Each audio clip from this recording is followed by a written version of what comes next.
elected with Team SFU, and a couple of the accomplishments that I've had this year, despite having an ambitious plan last year, was I brought about the cooperative auto network onto campus. This means that residents and university students have access to a vehicle when public transportation won't cut it.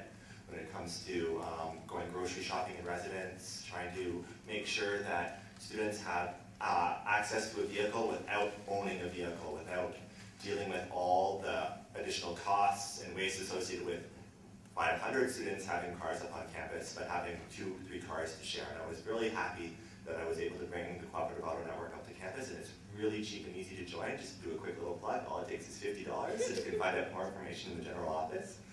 But another thing that I've tried to do, as Natalie mentioned before, is get rid of bottled water on campus. I tried to get that done, and there were people throwing basically roadblocks up in my way, because I was really trying to bring about a sustainable campus, and there were quite a few people who just weren't interested in that. They said, oh, it costs us too much money, there'd be financial considerations that you have to take into effect, but when it comes to making a principled stand on sustainability in the environment, sometimes you actually have to shell out that little bit more money. I mean, it was only $2,000 that they were projecting that they would lose. We could make up that $2,000 if we do better business practices elsewhere. It was really important, and it just got shot down. So those are two of the things that I've really tried to do as well.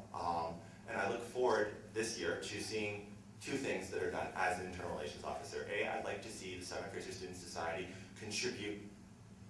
really contribute to the university's transition to a carbon neutral school. Now, that to me sets up a lot of alarm bells, because I don't want to see the school just doing a carbon audit and then offsetting everything. It means that less money is going into classes, less money is going into all these beneficial programs, and it just being sunk into carbon neutrality. Southern Fraser Student Society can help make sure that real change happens, make sure that the carbon neutrality is actually achieved with real reductions of emissions, not just offsetting.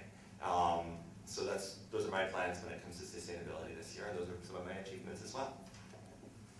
Okay, my name is Andy Shan. I ran for University Relations Officer last year on a waste-free campaign, so no posters.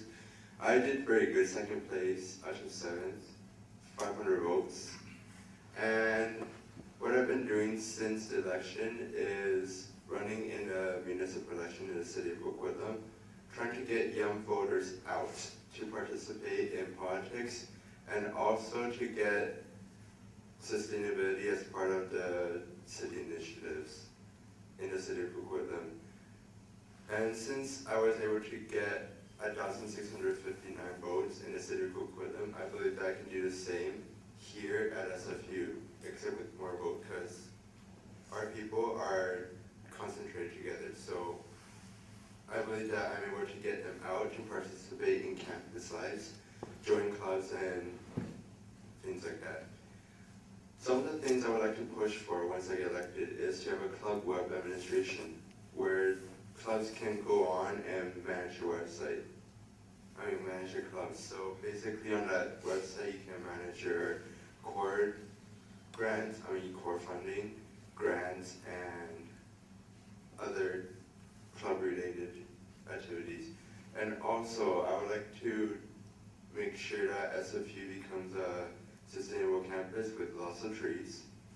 I've talked to 2 mayors in the Metro Vancouver region, and apparently if you're an institution or a government, you can apply to the provincial government for a grant for trees. That is something that I want to push for when I get elected. Thank you. Alright, I guess the first question I'll ask, we can start at the end with Andy.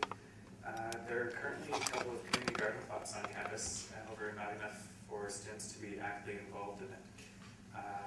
I believe what I've heard is that there's new plots each year, but the people that had plots the previous year can apply for the new plots before anybody else can, which favors non-students, people that live up here, and that are always here with faculty and staff.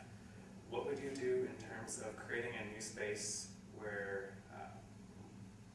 there could be community garden space for students, such as like between Maggie Benson Center and the main road to the south, there's a large green space. I know part of it's being set aside for the new student building. We'll ask a question about that a little bit. But what would you do in terms of trying to talk to the university about setting aside at least part part of the space for community gardens for SB students, as it has been a large subject amongst universities in BC. UBC had their farm issue. UVic is going through their own issue where they're trying to set up their own farm. So what should SFU be doing? And City Hall just implemented a community garden in their backyard too. So it's happening.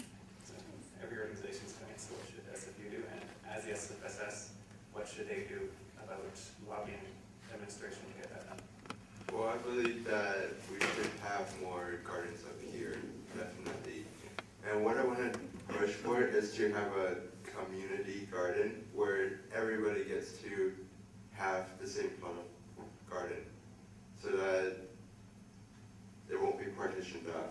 So therefore we can get the community together, have similar goals, and I'll definitely work with the university relations officer to pressure the university to give us land to use it.